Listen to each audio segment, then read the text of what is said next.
Welcome to Renegade Thinkers Unite, featuring the sharpest minds in marketing, inspirational case histories, and weekly insights you can apply to your business. Find out why top CMOs rank this podcast among their favorites. Now, here's your host, Chief Marketing Renegade, Drew Nizer. Hello, Renegade Thinkers. So you all know that we published this report on B2B branding, and it's 12 steps to a more effective strategy. It's the outline to my book. And I was chatting with a good friend that I've known since 2011 when we did an article on community for fastcompany.com.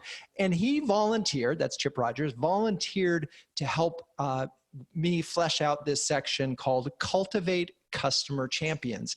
And I want to report that there isn't anybody I could think of that could do this better in that. So when we wrote the article in 2011, Chip Rodgers was in charge of SAP's private sort of social community. They had at the time, I think, like 4 million members.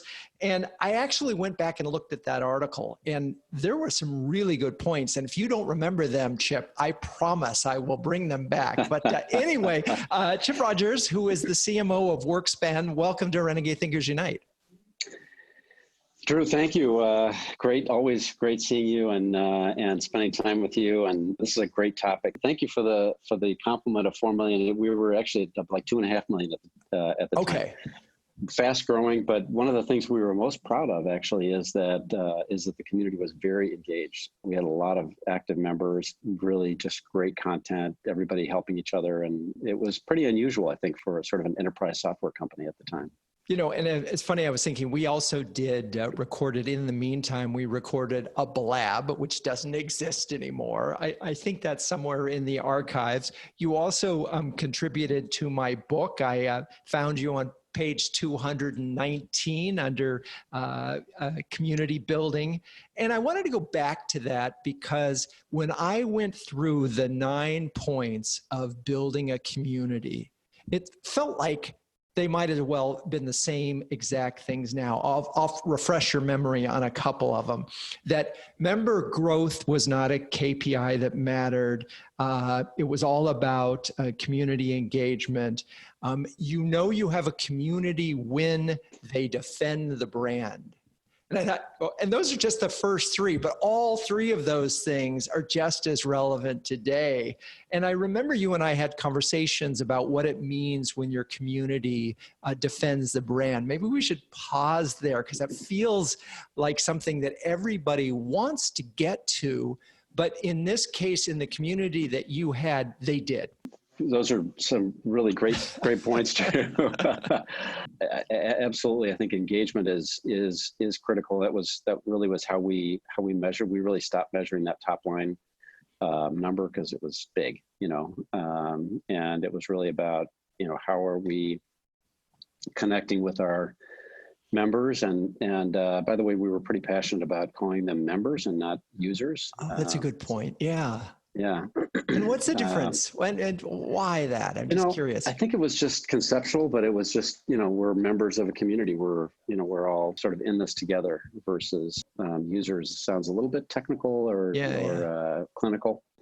But so I think absolutely it's about engagement. And also I think a critical part of that is trust, getting to the point of defending the brand. I think it is about trust. For example, we had a policy in place that we would not remove a post. Not one. Wow. Yeah. Well, I mean, other than for, language and defamation kinds of things. Right, exactly. Yeah, right. But if somebody had felt like, they had a complaint or an issue with the product or direction or something like that, and there were some interesting discussions with some of the product teams, like, you got to take that down. Oh, we're not going to take that, but I think that helped build the trust. And we watched, what was happening in the community. We had, we had 700 moderators sort of keeping an eye on what was going on and a way to escalate things. And if there were things that were, a concern, or we would alert the product teams or whoever might, be sort of the recipient of the criticism, and encourage people to comment and provide our point of view, and just say, sorry to hear that's, how you're feeling about things, but this is, this is sort of our perspective, and this is what and I think it engendered a lot of trust. The community did feel like, hey, we're not being shut down. This is an open conversation. And again, to that point, what, a lot of the community would, if someone was sort of going off the rails, you'd see other members chiming in and saying, well, I don't know about that, or, my experience is more like this. And, so it wasn't just SAP that was, coming to the defense. And, so that, I think that's really what it takes, is sort of having this open conversation and being willing to stand behind our convictions. And it's interesting that if you look at any e-commerce site, I remember this study very clearly, that sites that have no negative comments are much less trusted than ones that do. And it's fascinating because if you see no negative comments, and you go, okay, this is all a fix. And so I think that's really important, because people really want and crave honesty from brands and from people. And since we're talking about cultivating customer champions, that's really the topic of the show. There is nothing like a community of users to cultivate customer champions. By definition, these individuals have sort of raised their hand and said, I want to be part of this. I want to participate in your brand. I want to give you real-time feedback. And if you're lucky enough to get an army of people that want to give you feedback, one, you better listen, and two, in some cases, you better respond. And I seem to recall that one of the things the community provided was some real value in terms of product development and things like that. Yeah, we did actually, after, we had, pretty good sized critical mass, in the community, we did create an area we called Idea Place, where members could chime in and say, and again, to that point, one of the things that we did is we didn't open it up sort of broadly. We would open it up by topic areas. And we wanted to make sure that our sense was, look, if we open up a topic around a certain product line, for example, we have to make sure that we do respond. Right. There's that. Yeah. If everybody's just saying, oh, it needs this, it needs that, and then there's no, then that's not a good thing. So we did do it fairly sort of judiciously. We would open it up one at a time, and it depended on the product teams. We would approach the product teams and say, look, here, this could be valuable. Are you interested? And then at the point, when they said, yeah, we'd like to do it, we'd like to hear from the community, then we kind of make sure that we had their commitment to keep track of what was going on and respond. There's nothing worse than responding to the community. I think it was Dell who the community said at one point through their idea storm or whatever it was, we want Linux laptops. It's a famous apocryphal story. We want Linux laptops. And of course they made them, and then nobody ordered them. And they, oh, thanks, community. So it does take some filtering. People don't always know what they want. Now, I think in the case of software, though, if there's a bug, if there's an issue, they're having a problem. And a lot of these folks that were really the people who are working with the product. All right. Well, look, that was a long time ago. So we're going to take a break. When we come back, we're going to talk about some of the things that you've been doing to cultivate customer champions more recently. So stay with us. Hey, it's Drew, and I wanted to have a quick conversation about turning lemons into lemonade. Here are the lemons: skiing, Park City, January 11th, third day, last run, going fast. Light was bad, a lot of snow on the ground, 50 yards from the bottom, I crashed and burned. Literally tumbling down the mountain, did a 3-point landing with my head and 2 thumbs. Broke the right thumb, sprained the left thumb, finished up surgery 5 days later. And now I have a little extra time on my hands. What do? I finish a special report that I've been dying to finish for a long time, which is a way for me to get to my next book. It's a preview of the book. You can find it on renegade.com. On the very beginning of the homepage at the top, there's a banner that says B2B Special Report. I would love it if you took a look at this and let me know what you thought. I think you're going to find a lot of value in it. Okay, we're back, and we've been talking about cultivating customer champions. So you've been at WorkSpan now how long? About 2.5 years, actually. Okay, wow. Okay. Yeah. And let's talk about your customer cultivation journey and where you started and what kinds of things. Let's just start with where were you when you started? So when I joined WorkSpan, we were 26 employees. Yeah. Wow. We've grown. We're over 100 now. Okay. 105, 110, somewhere in there. Times 4. Wow.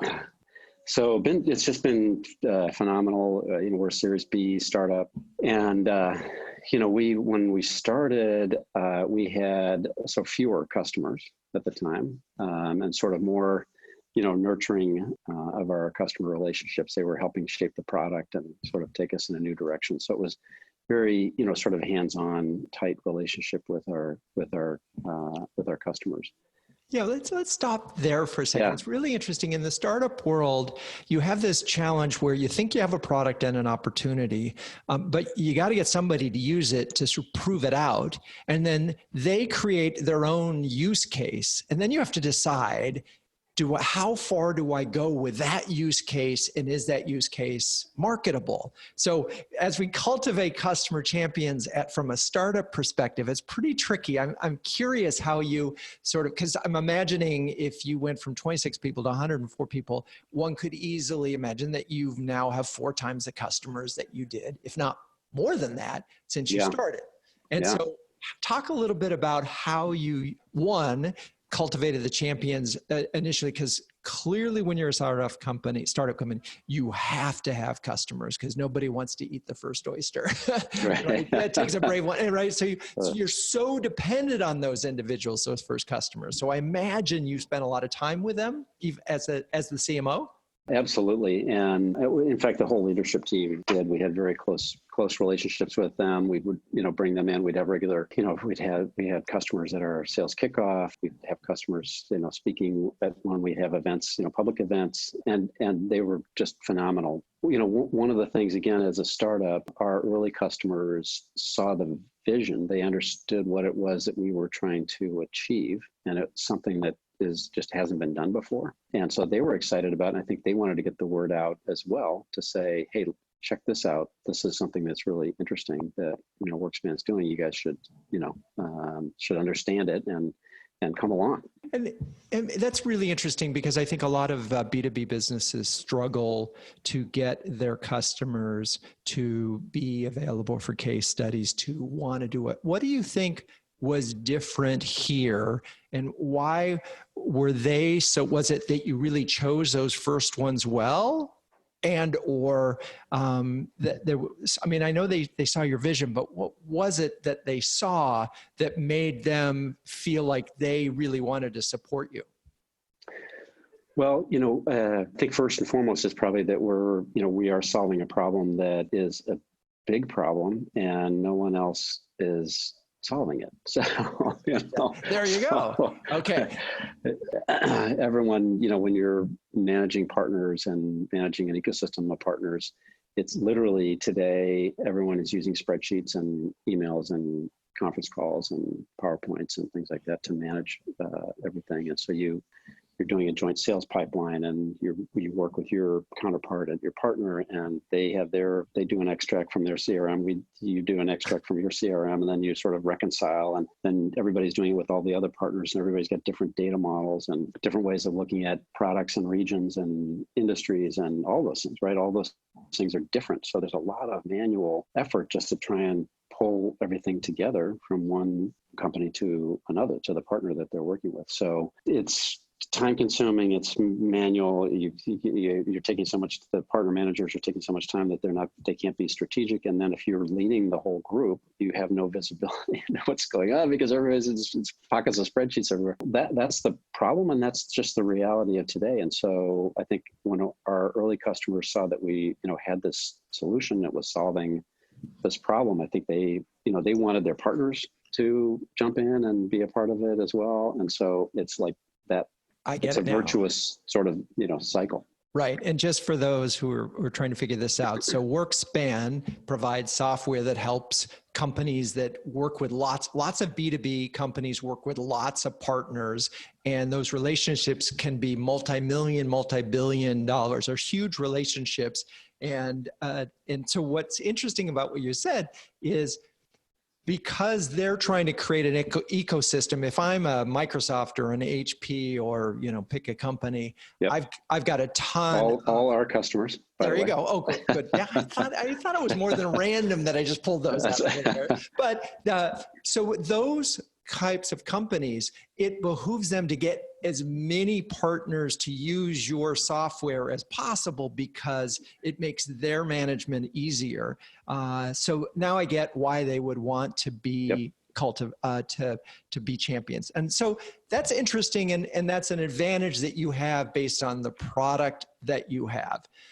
What kinds of things do you think that you have done that have really, other than the product that you do and the fact they want to build this ecosystem, that have helped sort of in this area, building, getting these folks to really want to be champions? Yeah, I think, again, as in the early stages, and we still do this as well today, but because every customer is different, but it's really understanding the customer needs and, what are the problems. I think listening and then helping shape the product in a way that is solving a real need. Now we're at a stage, 2.5 years later, where we see patterns of similarity between companies. And so the product itself actually has the ability to customize quite heavily because you're trying to bring companies together. So this concept of templates, company templates, where you define your own data model, you define, but then there's a way to reconcile between the partners. So, I think it's, to answer your question, it's really listening and hearing what are the challenges. And then I think as your customers, get a sense that, hey, we're in this together and you guys are really trying to help us solve these problems, and that builds a lot of trust and sort of whatever emotional connection, right? With the company and the brand and the people and all that. So. And so again, I want to sort of get back at this. How are you walking this tightrope between having a product that sort of anybody who has partners can use, and these special requests and these need for customizations? And I imagine, because there's so many different pieces of software. They have a different CRM, they have a different data lake, and each combination is different. I'm just curious how you're walking that fine line, being responsive, being listening, but at the same time, not having custom iterations completely for every single customer. Great question. And I'll put you in touch with our customer success and implementation team. But no, they do a terrific job. And you're right. You need to have flexibility because some companies, because everybody has different things, different structures and different ways of naming things. However, there are also, we have seen, call it best practices or good practices that we've seen have been common amongst our customers, and then try and bring those so that there's flexibility, but there are some guardrails to make sure that things aren't just totally chaotic, I guess. Right. Yeah, exactly. That you don't have different iterations at every single outpost. So when you push the next generation live, it's, wait, you broke it.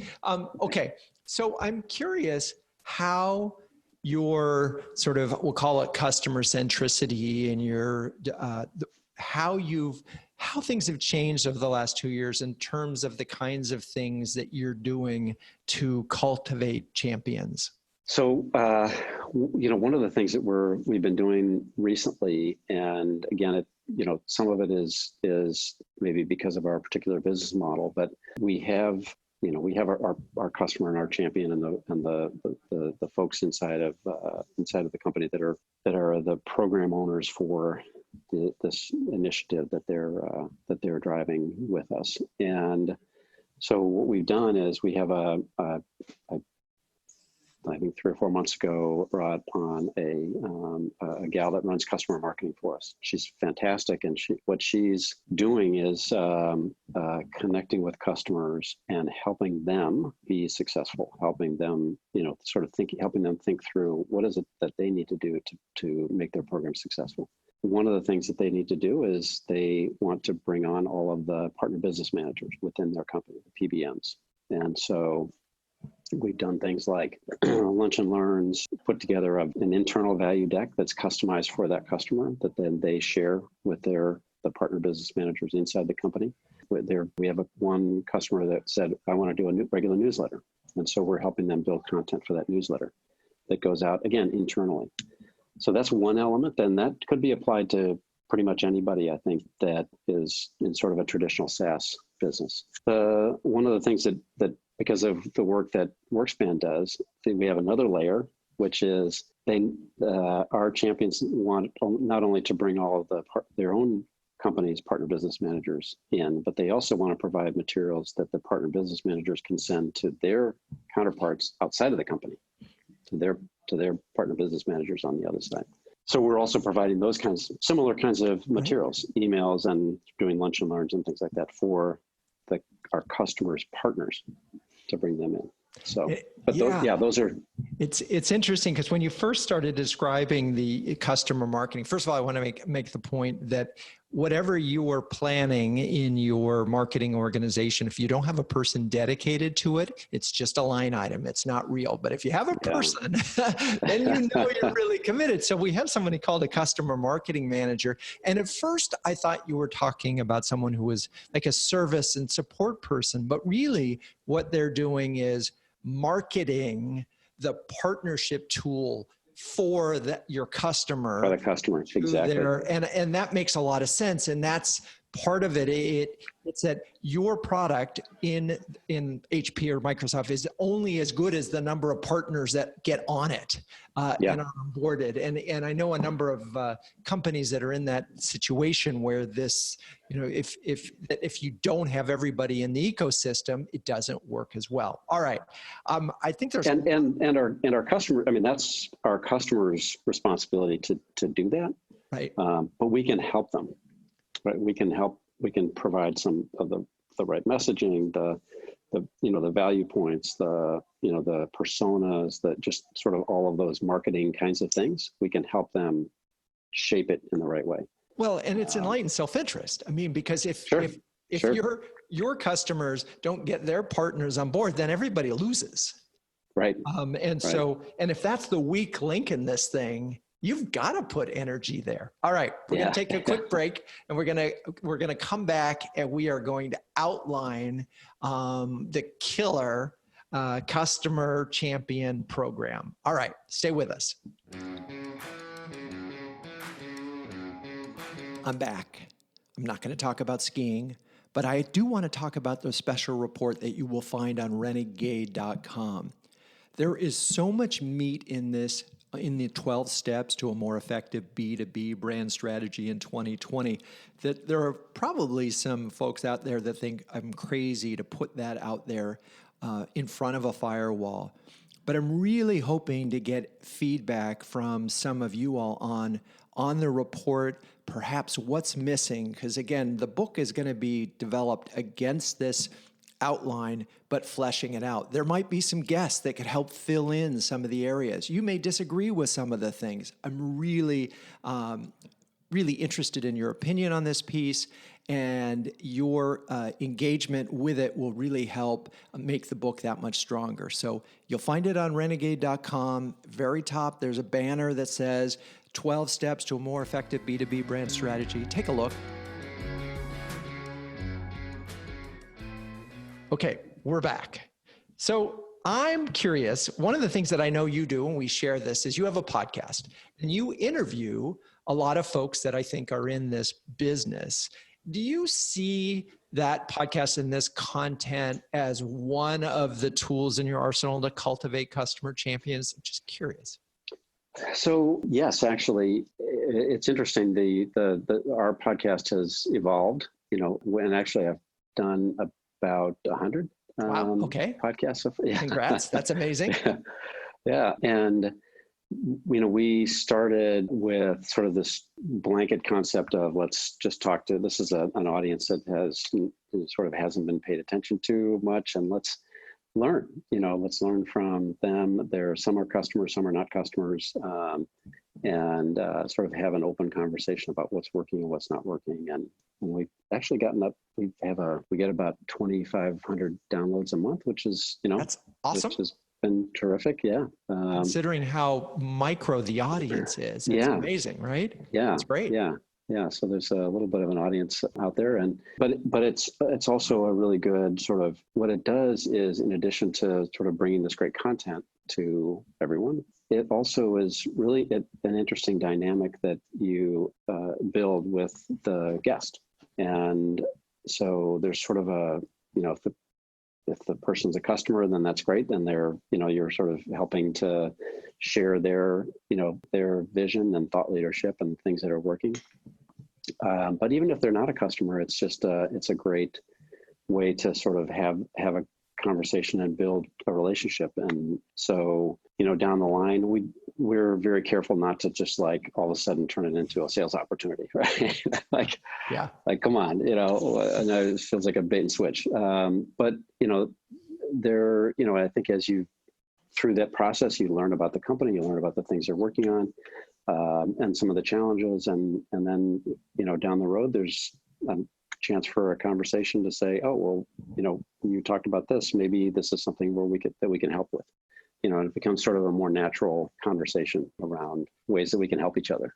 There you go. Okay. So let's go through, in your experience, you spent a lot of time in your career cultivating customer champions, and obviously at SAP, and here again at WorkSpan. I don't think there's any question in the audience mind why this is so important, but let's talk a little bit about sort of before just the business value, right? Because that's, I can hear it, right? Let's just talk about the business value that cultivating customer champions means to you at WorkSpan.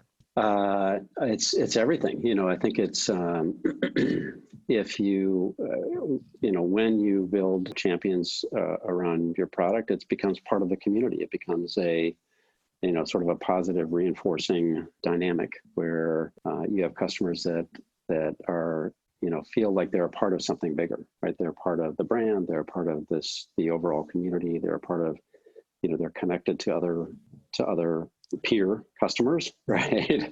Who have similar challenges, and then they can learn together and sort of in a common way. And to build that kind of energy and dynamic with your customers and partners and kind of sort of the external world is hugely valuable. I think then when you have you're going to have an investor discussion. They might be willing to have a conversation with them, something with the press or an analyst or another customer, or just something as simple as, hey, would you provide a quote? Or, could you talk about, we'd love to do a case story, or all of the different kinds of things, share something on social media, write a blog, all of those different things. It's so much more valuable and credible when those kinds of stories and messages and comments and positive reinforcing dynamic comes from customers rather than just us blasting out the next message. Yeah, the famous phrase "word of mouth" comes to mind. But I think the thing that is so, that if you don't have good customer references and you're a B2B company, it's problematic. Let's face it, it's really a problem. But when you do, life is so much easier at every step of the journey, because then they say, well, who are their customers? And can I talk to them? Can I speak to them? Can I involve them? And how do they talk about it? Oh, it's fine. Yeah, we use it. It's okay. or, oh my God, this was life-changing. This has really made a difference. And so the marginal difference if you think about how hard it is to sell a software into enterprise today, I mean, think about it. I'm sure it's true for you guys too. It's a long sales cycle. There are a lot of people involved. Yep. And the one thing that will be consistent across this thing is people, no matter what job they are, say, okay, who can I talk to at a customer who's done this? Right? That's what they're going to want. Yep. And so if we talk about the business value, I put it to you a different way. You don't have customer advocates. Your business, your salespeople are suffering. The sales cycle is even longer, and you're reliant on other things. You're probably reliant on price, or you're reliant on some other factor. Okay, so let's talk about, when you think about this area, some of the biggest lessons learned. Is there anything in the customer advocacy world, developing customer advocates, that doesn't work? That you learned, oh, we tried this, it didn't work. So I'll go back to actually to SAP days, and it's been sort of a learning that taken with. It's not necessarily that it doesn't work, but maybe not necessary. We tried within the community. There was a reputation system. So as you would contribute and add comments or create write blogs or answer good questions, that you could get points from other community members, right? They would reward you and say, "Oh, that was really good," and so that helped build up your reputation. In the early days, we thought that we would need to do, some kind of T-shirts or Starbucks cards or something of some kind of monetary value. It became, first of all, a logistical nightmare because we had customers literally around the world. And the second, we said, all right, let's just try stopping. Right. We'll tell everybody, but we're just going to stop doing it. And I'm telling you, just the sort of intrinsic rewards of building your reputation, helping other people, growing your brand, if you will, within that community of people, is very powerful, and it continues to grow. So not that it's a problem, but just maybe not necessary, right? No, and it's so interesting because you should never underestimate the desire, particularly say of a programmer or a product user, to share their expertise. Yeah. And it's almost insulting to say, I have to give you a T-shirt to do it. It's like, if I have expertise, I want to share it. And exactly. And so that's really interesting. I think the other thing, as you were talking about it, is it's almost as if you created a store of swag, one of the ways of measuring it is how many of those folks would actually want to pay to wear your brand, right. and it's the other way around. Exactly. Right? Our brand has so much value. Our customers are such great advocates that they will wear our brand when they walk around. So anyway, that's an interesting area. I imagine one of the advantages we haven't really even talked about of customer advocacy is those are the people that come and show up at your trade shows. They come and knock the door. They want to talk. They want to chat. They want to be part of this thing.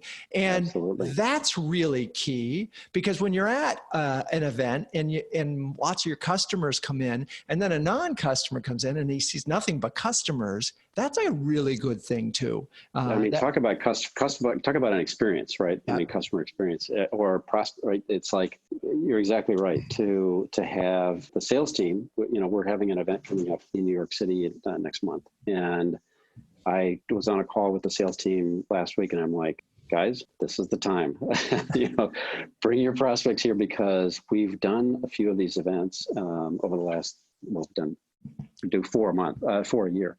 And they are very powerful.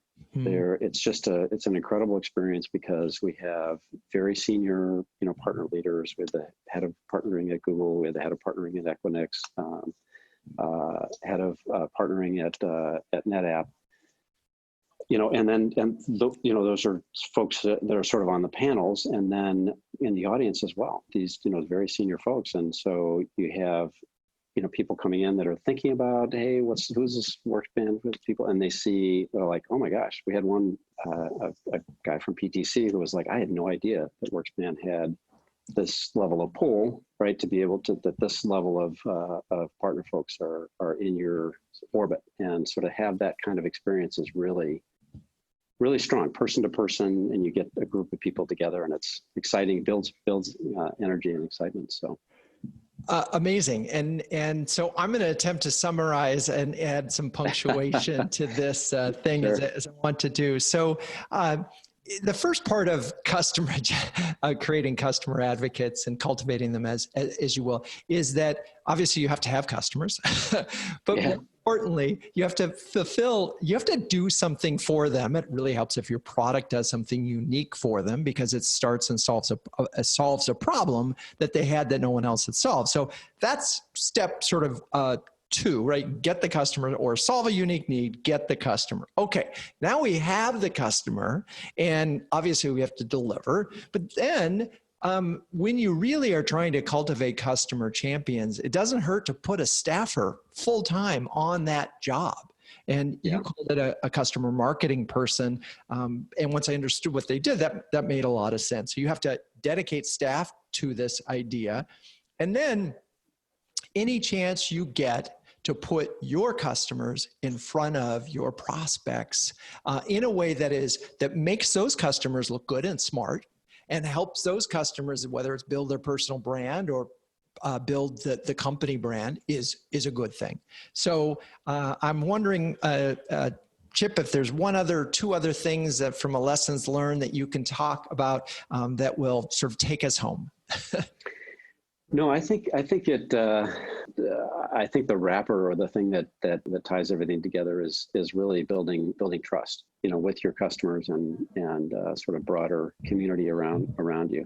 And I think that's critical. All of those relationships are built on trust. And I saw Bill McDermott do the keynote at Sapphire. I think it was last year, or maybe the year before, and he said, trust is earned in drops and lost in buckets, right? And so I think that's a really important, lesson to learn, is that it does take time to build trust and to have your customers, feel like they trust you, and once you're there, protect it. Right? Yeah. You really have to protect it and do everything. And mistakes are going to happen, but it's, but the way that you fix problems and show that you're in the boat with them to make them successful, that's critical. All right, I think we nailed it. I love that drops and buckets. I look at any kind of customer advocacy program as a way of putting goodwill deposits in the bank, because you're going to have to withdraw them sometimes, and hopefully it won't bankrupt the company.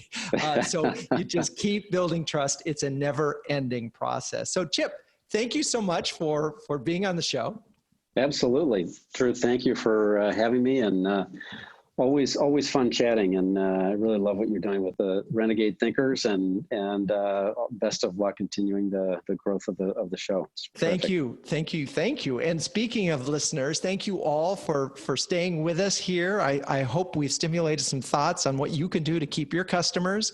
And of course, until next time, keep those Renegade thinking caps on and strong.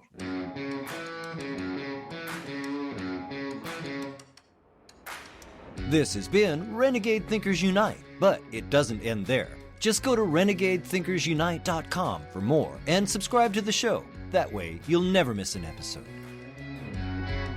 We'll talk with you next time on Renegade Thinkers Unite.